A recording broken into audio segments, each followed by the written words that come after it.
Viewers আসসালামু আলাইকুম। গুপ্তবিদ্যা সন্ধান ইউটিউব চ্যানেলে সবাইকে সুস্বাগতম। বীর্য স্তম্ভন অথবা বীর্য আটকে রাখা। উটের লোম দ্বারা দড়ি পাকিয়ে নিজের জানুতে বেঁধে নিন। যতক্ষণ সেই দড়ি খোলা না হয় ততক্ষণ বীর্যপাত হবে না। তো জানু হয়তো অনেকে জানে না, ওটা হাত হবে। তো যতক্ষণ পর্যন্ত ওই দড়িটা না খুলবেন আপনার বীর্যপাত হবে না। অর্শরোগের টোটকা: ডান হাতের মধ্যমাতে লোহার আংটি পরলে অর্শরোগ আরোগ্য হয়।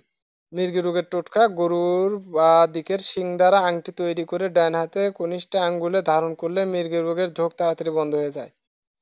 ফসল রক্ষা করার টোটকা: সাদা সর্ষে এবং বালি একসঙ্গে মিশিয়ে ক্ষেতের চারদিকে ছড়িয়ে দিলে পোকামাকড়, মশা এবং ইঁদুর প্রভৃতি হাত থেকে ফসল রক্ষা পায়।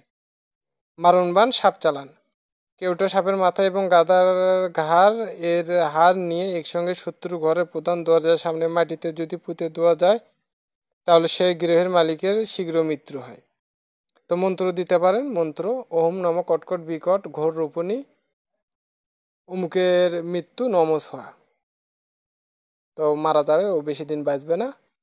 তো যা করবেন বুঝে সুঝে করবেন। আসসালামু আলাইকুম।